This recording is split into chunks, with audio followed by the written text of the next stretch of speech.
Bonjour, on va parler d'adaptation littéraire en fiction avec la série Germinal qui arrive sur France Télé le 27 octobre prochain et vous pouvez déjà la voir sur la plateforme Salto. Elle a été réalisée par David Oureg, écrite par vous, Julien Lilti, bonjour. Bonjour. Et vous êtes le scénariste en chef parce que je crois que vous n'êtes pas tout seul à l'avoir écrite cette série. Non, je l'ai écrit avec 5 autres scénaristes. Voilà, qui m'ont rejoint dans cette aventure il y a à peu près 1 an et demi. Et la série est enfin prête. Voilà, elle est prête et j'ai hâte que le public la découvre le 27 octobre. Et Thierry Godard, qui est l'un des acteurs principaux. Vous jouez Maheu, qui est un mineur humble, fort et qui est prêt à tout pour défendre son travail et sa famille. C'est exactement ça. Alors, avant de rentrer dans le détail de la série, quand j'ai réfléchi à comment adapter un mastodonte littéraire qui est Germinal de Zola, 1885, en fiction, il y a 2 phrases qui me sont venues en tête, qui remontent à très très loin. La première, elle est signée Godard. L'image est aussi un mot qui ne se dit pas, mais qui montre quelque chose. Et l'autre phrase qui va nous rester en tête, c'est celle de Marguerite Duras. Elle dit que traduire, c'est trahir. On va voir ça. On va voir si avec cette série Germinal, traduire, c'est trahir. Le livre en question, il a été adapté plusieurs fois au cinéma, 3 fois. On a tous en tête surtout l'adaptation de Claude Berry avec Depardieu, avec Renaud en 93. Si on doit résumer l'histoire de Germinal sans spoiler, je ne sais pas si l'un de vous veut se lancer. Oui, c'est l'histoire d'un peuple qui va se révolter contre l'injustice, quel qu'en soit le prix à payer, et qui en cela va lancer le grand mouvement social qui va irradier de la révolution industrielle jusqu'à aujourd'hui. Une révolution incarnée par un personnage très fort dans la série, Étienne Lantier, qui est joué par le jeune Louis Pérez, qui est un inconnu du grand public, et qui va marquer les esprits dans cette série. On regarde la bande-annonce. Comme vous pouvez le voir, j'ai baissé les coûts d'exploitation. Du coup, malgré la crise, nous avons atteint les objectifs fixés.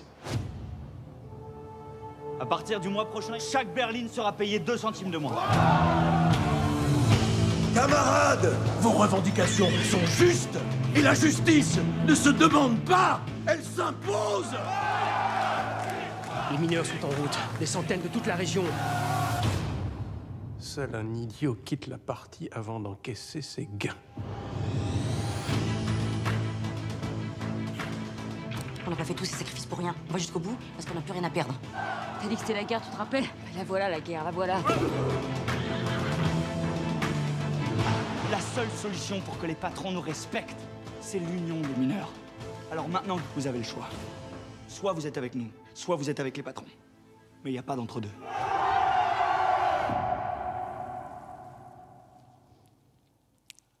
Soit vous êtes avec nous, soit vous êtes avec les patrons. Dans cette bande-annonce, on voit quand même des têtes connues. Guillaume de Tonquédec qui joue Hennebeau, qui est le représentant de la compagnie de Montsou, donc qui est le patron des mineurs. On voit Alix Poisson, la Maheude, qui joue votre femme. Dans la série, un personnage féminin très très fort, très important. Et Louis Pérez. Ma première question... Votre rapport à Germinal. Quand est-ce que vous avez rencontré Germinal pour la première fois? Parce qu'on se doute, 600 pages, un grand classique de la littérature. Moi, personnellement, je ne l'ai jamais lu en entier. Je l'ai étudié à l'école. Et vous, c'était quoi votre... Moi, je fais partie de cette génération qui l'a étudié au collège au moment où sortait en 93 le film de Claude Berry. Donc, on me l'a fait lire en 4e et on m'a emmené ensuite le voir au cinéma. Voilà. Autant vous dire, je suis franchement passé à côté à l'époque. Je pense que j'étais trop jeune pour comprendre l'enjeu de ce roman. Mais voilà, c'était quand même quelque part en moi, j'en avais gardé un souvenir assez diffus. Et là, qui est venu vous chercher? France Télé, on vous a dit faut moderniser cette œuvre littéraire. Alors, c'est pas France Télé, c'est une idée des producteurs, Carole Delavallée et Alban Etienne, qui sûrement au cours d'une discussion avec des acteurs de France Télé, ont proposé d'adapter Germinal. On était au début du contexte Gilets jaunes. Je pense que ça a eu aussi une influence sur cette décision. France 2 a laissé la porte ouverte et à partir de ce moment-là, les producteurs ont cherché à associer un auteur, un scénariste à ce projet. C'est comme ça que s'est fait la rencontre. Moi, ils m'ont proposé d'adapter Germinal. Au début, j'ai été un peu impressionné. C'est sûr que c'est une ombre comme ça, tutélaire, assez écrasante au départ. Mais c'est un défi que j'ai eu envie de relever comme ça, d'instinct, assez immédiatement, pour plein de raisons que je veux bien détailler, mais peut-être qu'on va rentrer un petit peu plus dans le détail ensuite. Mais voilà, il y a eu très vite l'idée que... Ma première envie, c'était de me dire, c'est peut-être quelque chose qu'on vous propose une fois dans une carrière et pas 2 fois, donc il faut sauter dessus. Ça a été vraiment la première chose que je me suis dit. Et après, j'ai trouvé d'autres moteurs, évidemment, pour travailler sur cette adaptation. Après, vous êtes allé acheter le bouquin, peut-être. Oui, évidemment. La première chose, ça a été de lire et de relire et de re-relire le roman, qui est extrêmement complexe, dense, riche, mais qui aussi, même s'il est paru sous forme de feuilleton à l'époque dans Gil Blas, ne correspond pas tout à fait c'est un autre média que la série. Moi, mon métier, c'est d'écrire des séries. Donc forcément, déjà, l'adaptation, parce que vous citiez la phrase de Marguerite Duras, dans mon souvenir, la phrase est même plus précisément « traduire sans trahir, c'est voler ». Donc voilà, il y a eu tout de suite l'idée qu'une adaptation passerait, ne serait-ce que parce qu'on n'était pas dans le même média, et que la série, c'est pas la même chose qu'un feuilleton littéraire. Tout de suite, il y a eu l'idée qu'il allait falloir faire un gros travail d'adaptation, et que c'est peut-être au prix d'un gros travail d'adaptation que finalement on saurait rester fidèle à l'esprit du roman. Derrière l'apparent paradoxe, je suis assez convaincu de ça. Thierry Godard, c'est quoi votre rapport à Germinal? Vous l'aviez lu? C'est plutôt un rapport à c'est plus à Zola. Moi, j'ai eu la chance on me l'a pas imposé, je l'ai découvert seul. Et je pense pas que ce soit le Germinal que j'ai attaqué en premier. Je pense que c'était l'Assommoir. Et ça m'a tellement assommé qu'après j'ai lu quasiment tous les Rougon-Macquart. Et Germinal, c'était pas mon préféré. C'était parce que peut-être aussi j'étais jeune, il y a des enjeux aussi que je comprenais pas. Je trouvais que c'était peut-être le moins romanesque, si on peut parler de romanesque chez Zola, mais oui, il y a quand même. Et voilà. Et après, quand David Wareg m'a proposé Maheu, après je l'ai relu et je me suis dit ouais, c'est pas mal. C'est intéressant parce que, évidemment, que quand on dit adapter une œuvre littéraire, on dit souvent il y a 2 choix d'adaptation. Soit on reste le fidèle le plus possible à l'œuvre, mais c'est quasiment mission impossible. Soit, tout en étant fidèle, on réécrit, on fait une proposition originale. En voyant la série, moi, c'est ce que j'ai vu une proposition originale. On commence par quoi? Est-ce qu'on choisit de se focaliser sur des personnages? Est-ce qu'on se dit qu'il faut transmettre un message équivalent, quitte à changer le langage? On commence par quoi quand on est scénariste, qu'on lit Zola et qu'on va écrire une série à partir d'un livre? Je peux vous parler que de mon expérience. Moi, j'ai commencé par regarder les adaptations qui avaient été faites de Germinal. Il y en a 3 officiellement en cinéma. Je sais qu'il y en a eu au théâtre, moi j'ai pas eu la chance de les voir. Je sais qu'il y a aussi des films qui sont un peu des adaptations camouflées de Germinal. Il y a eu Le Brasier au début des années 80 et d'autres, en France ou à l'étranger. Mais parlons des 3 qui ont été faites. Il y a une première adaptation en 1905 d'Albert Capellani, qui est donc une adaptation, c'est du cinéma muet, C'est encore un langage cinématographique très, très théâtral, avec des tableaux, des fixes et des personnages qui rentrent, qui sortent. Ensuite, dans les années 60, il y a une adaptation assez intéressante d'Allégret, qui est scénarisée par Charles Spack, qui, moi, m'a beaucoup intéressé. Je vais vous expliquer pourquoi juste après. Puis ensuite, il y a évidemment l'adaptation de Claude Berry. C'est la première chose que j'ai fait quand on m'a proposé le projet, avant même de relire le bouquin. Le plus simple a été de mettre le DVD dans mon lecteur, de passer 2 heures devant le film, parce que j'avais un peu oublié. Et je ne suis même pas sûr que j'avais eu l'occasion de le revoir depuis 1993. Et là, en fait, quand je vois tous les choix qui ont été faits, parce que en miroir, j'ai le roman. Et donc, c'est un travail qui est facilité, du coup, parce que le chemin a déjà été fait par d'autres. Donc, je vois les choix, je vois sur quoi ils ont hésité, sur les partis pris qui fonctionnent, les partis pris qui, à mon avis, avec ma subjectivité, ne fonctionnent pas, ou ne fonctionnent plus aussi, parce que les œuvres peuvent avoir une péremption aussi, et surtout en cinéma. Et donc déjà, là, je commence à construire, on va dire, une idée assez précise, même si elle est jusque-là très théorique, une idée assez précise de l'adaptation que moi je proposerais si on me donnait la chance de faire cette série.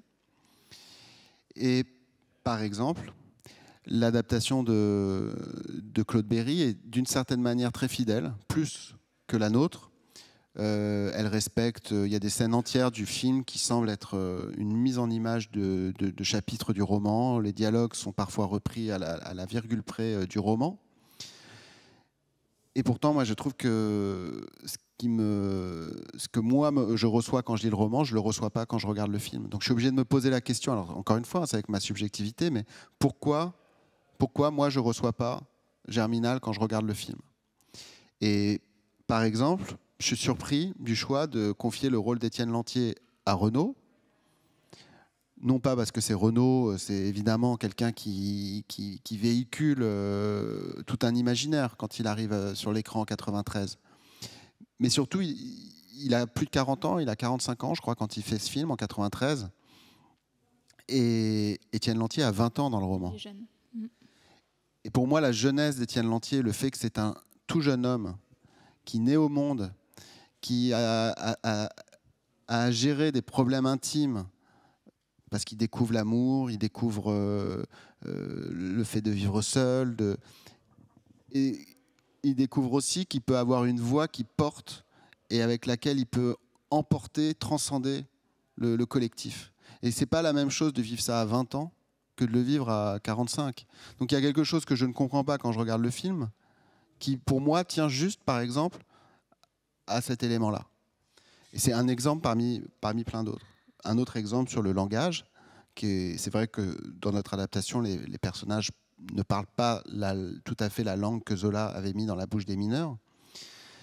Moi, je trouve qu'à un moment donné, il ne faut pas créer une espèce d'écran entre le spectateur et le personnage, et qu'une langue trop datée, trop inscrite dans une autre époque peut créer cet effet muséal.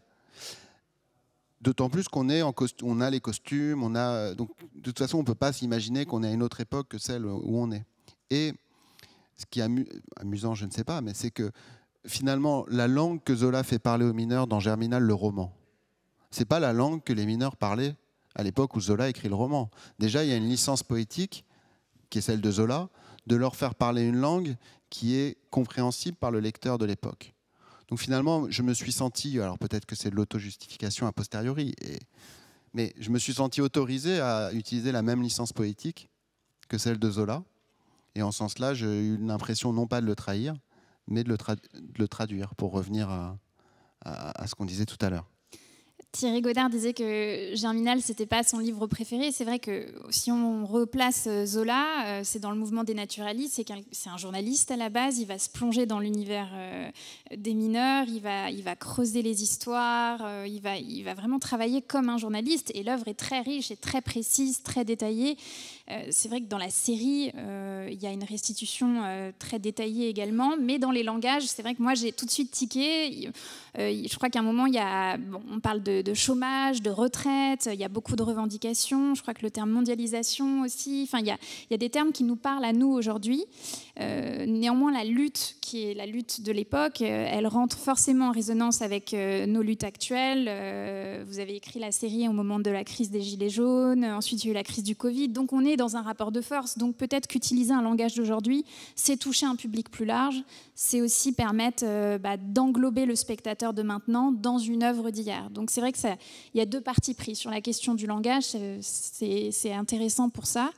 Je ne sais pas, Thierry Godard, en choisissant, enfin en tout cas en jouant le rôle de Maheu, c'était quoi votre première démarche? Est-ce que vous vouliez coller au personnage du livre? Est-ce que c'était dans la gestuelle, dans le langage? Quel a été le premier travail pour incarner ce personnage? Je voulais ressembler à Depardieu. Bon. Non, non, pour revenir juste sur une œuvre, il faut adapter les œuvres. Quand on adapte Hamlet, souvent, il y a plein de metteurs en scène qui, à un moment donné, l'adaptent de nos jours, en font un Hamlet contemporain. Enfin voilà, il faut une œuvre, elle est bien si elle est réadaptée, et un peu au goût du jour, et avec vous parlez des Gilets jaunes, mais avec ce qui résonne au moment où on l'adapte. Sinon on s'en fout, sinon un truc poussiéreux qui sert à rien en fait. C'est joli, c'est des belles images, c'est des mines, c'est des mineurs, mais il faut que quelque part on apporte aussi un petit quelque chose. Voilà, et c'est quoi la question? Quand vous avez pris le personnage de Maheu, c'était quoi votre premier travail? Le langage, le corps, qu'est-ce que... Non, le premier travail, c'était déjà voir des images de mineurs. David nous avait fait une petite sélection de choses que je ne connaissais pas sur la vie dans les corons, sur ces gens très joyeux, entre guillemets, mais qui étaient dans la vie. C'était des gens qui aimaient la vie, qui descendaient. Et on en a encore rencontré ce week-end, et c'est pas du tout... Voilà, le film de Berry amenait, on était un peu dans le misérabilisme permanent, des gens qui souffrent, mais l'être humain, il n'est pas si simple. Plus il en chie, des fois, plus il va chercher la force pour exister, et puis ils sont fiers, ils n'arrêtent pas de le dire. C'est des gens fiers, c'est des gens dignes. Donc voilà, c'est déjà se dire, c'est quoi ces mineurs? Donc à travers parce qu'il n'y a pas de traces, à part certains reportages, j'ai pas vécu avec des mineurs. Donc c'est un univers que je connaissais pas.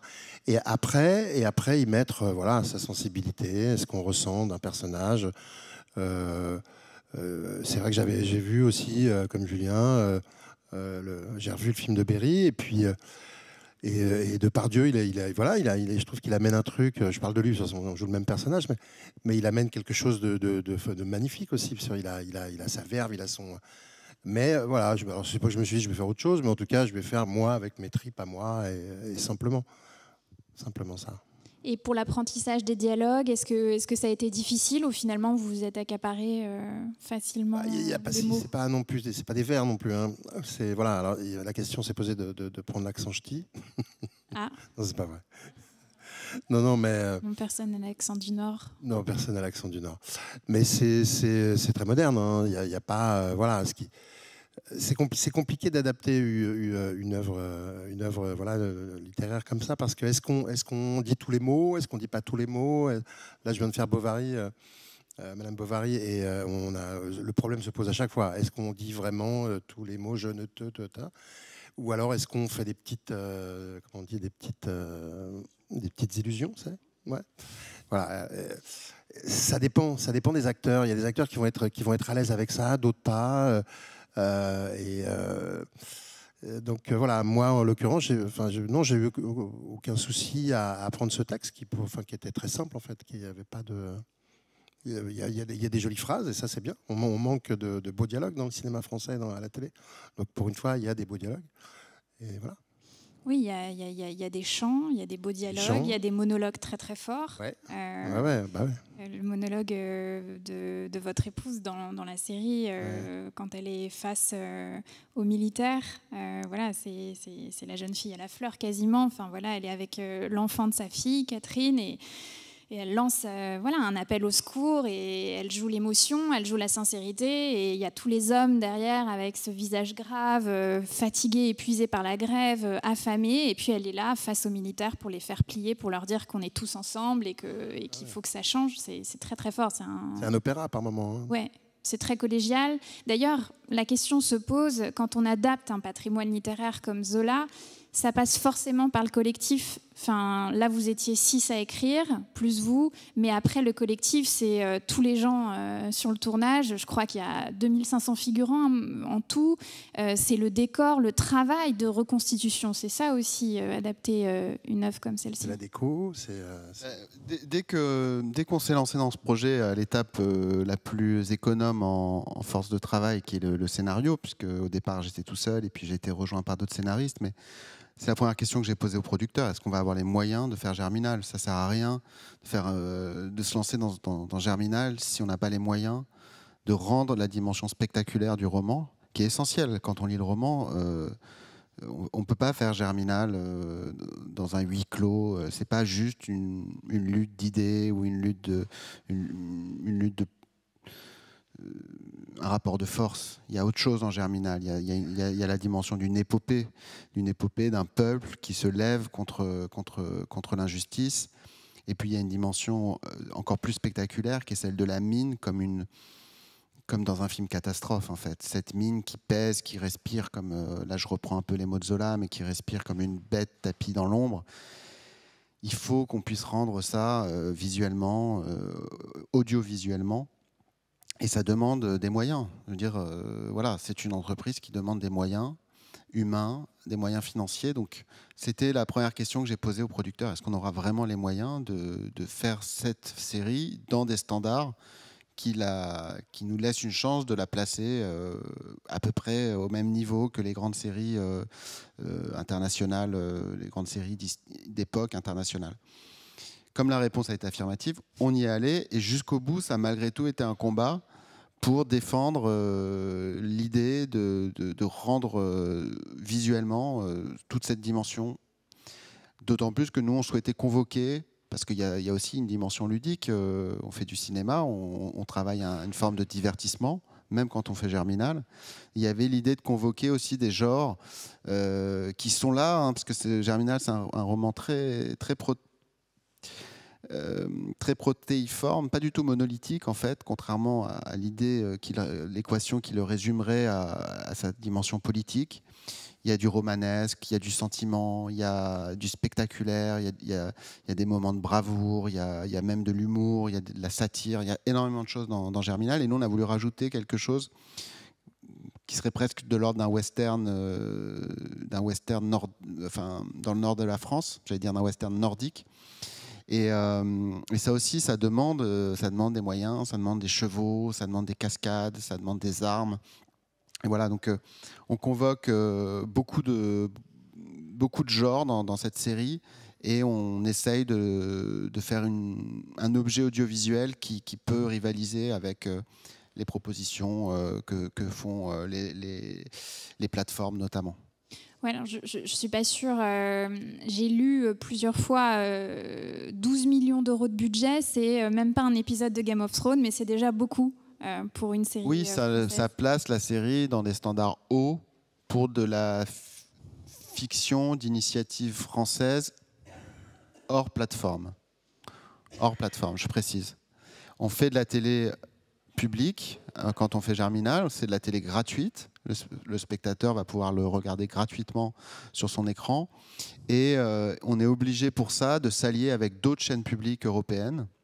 En l'occurrence, nous, c'est une alliance entre France Télévisions et la RAI, entre autres partenaires. Mais donc, il y a cette tentative de la part de France Télévisions, de la ZDF, de la RAI et d'autres chaînes publiques européennes de s'allier sur des grandes séries pour proposer gratuitement au public des séries aussi ambitieuses, voire plus, que ce qu'on trouve sur les plateformes. Quand vous parlez du décor et des moyens de production et des scènes d'action, parce que c'est vrai qu'il y a 6 épisodes de 55 minutes, ils sont rythmés différents, mais il y a des scènes d'action assez énormes. Il y a un accident dans la mine avec de l'eau, enfin on se croirait, c'est pas Titanic, mais on est dedans, quoi, on étouffe, quoi. On est vraiment dedans. Il y a un travail sur la lumière qui est assez incroyable parce que on est tout le temps dans les galeries quasiment, et même quand on lève la tête, on est avec les mineurs qui ont froid, qui ont faim. On est dans le nord de la France, alors je veux dire aucun cliché, mais il fait pas beau, il fait froid, ça se passe l'hiver, donc tout est toujours très très sombre, les ruelles sont sombres, leurs habitations. Tout à l'heure, Thierry, vous disiez que l'idée c'était pas d'aller tout le temps dans le misérabilisme, de montrer des scènes de vie, de rire, de joie. Je pense au bar, les scènes dans le bar, elles sont très souvent présentes dans la série, parce que quand ils ont fait toute leur journée dans la mine, ils ont encore le visage tout grimé, mais ils vont au bar. Et si on ne prend pas une chope de bière, ça ne se passe pas très bien. En tout cas, ceux qui ne boivent pas, voilà, on les regarde comme ça. Comment ça, tu ne bois pas? Donc, il y a tout ça. Évidemment, le décor, dans une adaptation, est important. Je me dis qu'il faut un semblant de réalisme. Et je ne sais pas, quand on écrit une série, est-ce qu'on pense systématiquement au décor ou est-ce que ça vient après? Est-ce qu'on se dit faut aller sur place, faut voir? Non, quand on écrit une série... Quand on écrit, c'est très immodeste ce que je vais dire, mais quand on écrit bien une série ou quand on écrit bien un film, évidemment qu'on pense au décor. On pense à tout, on pense aux costumes, on pense aux coiffures, on pense à la façon de parler, de se mouvoir. Évidemment, tout ça est ensuite transcendé par le metteur en scène et évidemment les acteurs qui prennent possession du personnage. Mais évidemment, on essaye de penser à tout ça. Alors parfois, on projette des choses qui se révèlent impossibles et il faut moduler, amender son texte pour qu'il corresponde aux contraintes concrètes de la production. Ça fait partie du jeu, c'est même une part importante du travail, surtout en télévision. Pour répondre un tout petit peu au-delà de votre question, ce que je crois qui est un petit peu derrière, c'est est-ce qu'en faisant ça, on risque de perdre l'essence de l'œuvre? Et non, pour moi, non. Par exemple, sur l'alcoolisme ou le misérabilisme, on l'a beaucoup reproché à Zola lui-même, avant de le reprocher peut-être à Berry. On l'a reproché à Zola à l'époque, et surtout dans les années 60, il y a une critique marxiste de la littérature, voilà, une école marxiste critique, qui a beaucoup reproché à Zola. Il y a eu une espèce de retour de bâton, lui qui était le grand romancier du peuple, du mouvement social, tout d'un coup, et surtout grâce à Germinal, tout d'un coup, on l'a attaqué sur le fait que justement, il forçait le trait sur l'alcoolisme des mineurs, il forçait le trait sur la promiscuité sexuelle, qu'à force de vouloir montrer à quel point ces hommes étaient traités comme des bêtes de somme, lui-même les a traités comme des bêtes de somme, abrutis par le labeur, et que finalement, il faut qu'un type arrive de Paris pour les réveiller politiquement, alors qu'ils n'avaient pas besoin de ça. Enfin, il y a eu tout... Bon. Donc en fait, quand on adapte Zola aujourd'hui, on ne peut pas non plus négliger ou faire abstraction de toute tout ce corpus critique. Donc moi, j'aime beaucoup le Germinal de Zola, mais quand j'ai écrit l'adaptation, j'intègre aussi, par exemple, que le fait de traiter aujourd'hui l'alcoolisme des mineurs à l'époque, ça n'a pas du tout le même sens et pas du tout la même résonance que quand Zola le fait. Quand il le fait, et lui-même le reconnaît, parce que par exemple, il y a ces carnets d'Anzin qui sont des carnets préparatoires à l'écriture de Germinal, où il raconte son voyage aux mines d'Anzin, où il va se documenter. Lui-même, on sent qu'il y a quelque chose de l'ordre un petit peu du sensationnel. Quand il ou quand il parle de la promiscuité sexuelle dans le Coron, évidemment qu'il y a quelque chose qui aiguise un peu l'essence du lecteur de l'époque. Ça, pour moi, ça n'a plus aucun intérêt de traiter les choses comme ça aujourd'hui. C'est au contraire tomber dans un piège qui risque encore une fois de faire écran à ce qui est à mes yeux plus essentiel dans Germinal, que ce soit la dimension romanesque, spectaculaire ou évidemment politique. On en vient à ce qui m'a le plus marqué et ce qui ressort aussi de cette adaptation, c'est la place des personnages féminins. J'ai reparcouru l'œuvre, j'ai écouté un audio-livre justement de Germinal, et c'est vrai que les femmes, en tout cas Zola ne donne pas autant de place dans son roman aux femmes. Dans la série, je pense évidemment à la Maheude jouée par Alix Poisson parce qu'elle elle perce l'écran et que c'est elle qui est l'une des premières à dire oui, on va faire la grève. On voit que c'est les femmes qui se lancent les premières dans le mouvement. On voit les femmes dans la mine. Alors, j'ai pas revu le film de Claude Berry, mais c'est pas ce qui marque le plus les femmes dans la mine dans son film. Si, il y a quand même, comment elle s'appelle, Judith, c'est Judith. Je me souviens Judith pas, moi. Henry. C'est Judith Henry qu'on voit vraiment presque nue dans la mine. Si, c'est. Oui, donc parce que pour redire, quand vous dites la dimension romanesque, le personnage de Maheu a une fille aînée, Catherine. Notre héros, Étienne Lantier, va tomber amoureux de Catherine, mais Catherine est entre guillemets promise à un autre homme. Donc il y a un triangle qui s'opère et une lutte jusqu'au bout d'ailleurs du roman entre Chaval et Étienne Lantier. Pour le personnage féminin, Catherine, d'ailleurs, qui a quand même une destinée très dure, pas tomber dans le misérabilisme des personnages féminins, les rendre plus forts, leur donner une place, ça a été difficile ou... C'était une volonté parce que, encore une fois, on écrit avec ce qu'on est, avec l'air du temps, avec le contexte d'aujourd'hui. Je trouverais ça... Enfin, pour moi, c'est impossible de me dire, tiens, comme j'écris une œuvre qui se passe en 1860 ou 1870 et qu'en plus elle est adaptée d'un roman, pour le coup, date de 1885, il me semble, de mémoire, ouais. Je vais pouvoir traiter les personnages féminins différemment avec la Libye qu'à l'époque, ça se passait comme ça. Déjà, moi, je n'ai pas que Zola comme source. Et Zola a un rapport particulier à ses personnages féminins. Il a écrit de très grands personnages féminins, mais son écriture est parfois empesée d'un certain machisme, et moins que plein d'autres de l'époque, il faut le dire aussi. Mais donc aujourd'hui, quand on prend cette matière première, et là vraiment je le prends comme une matière première, je me dis, moi par exemple, Catherine, c'est une jeune femme qui dans le roman est à peine pubère, qui est un tout petit peu plus âgée dans la série, qui effectivement a un prétendant très insistant qui va la violer. Le mot de viol n'est jamais prononcé dans le roman, il y a une espèce d'ambiguïté. Cette ambiguïté aujourd'hui, elle pose problème, et tant mieux. Enfin, je veux dire, je pense que c'est un des grands progrès de notre époque. On dit les choses, c'est un viol, c'est une victime. Par contre, l'arche du personnage, tel que dans le roman, je ne la modifie pas. C'est-à-dire que c'est donc une victime qui va aller dans les bras de son bourreau. Et là, la question que ça pose sur le personnage, c'est une question intemporelle. Et là, ça devient intéressant de la traiter avec cette thématique actuelle du consentement, que je revendique, mais en conservant l'arche du personnage. Ce n'est pas forcément quelqu'un qui va se... Elle ne va pas se dire c'est un viol, elle ne va pas mettre ce mot sur ce qu'elle a vécu, mais nous, narrateurs, oui.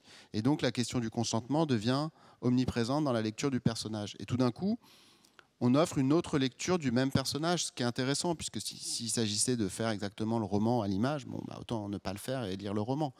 Donc sur le personnage de Catherine, c'est comme ça. Sur le personnage des femmes du Coron, justement, dans le roman, je trouve qu'elles sont beaucoup plus présentes que dans les adaptations. Parce que les adaptations, elles sont un peu à l'étroit dans le format long métrage. Nous, on avait 6 heures. La série, ça s'y prête mieux. Voilà, on peut restituer les complexités, la profondeur du roman. Et dans le roman, les femmes sont beaucoup plus que juste celles qui tiennent la maison.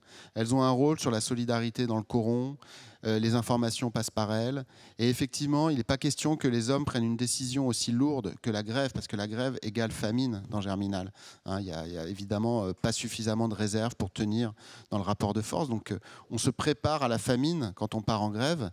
Et ça, c'est les femmes qui sont les patronnes à la maison, qui sont les garantes de la subsistance de la famille, qui peuvent qui ont une sorte de droit de veto.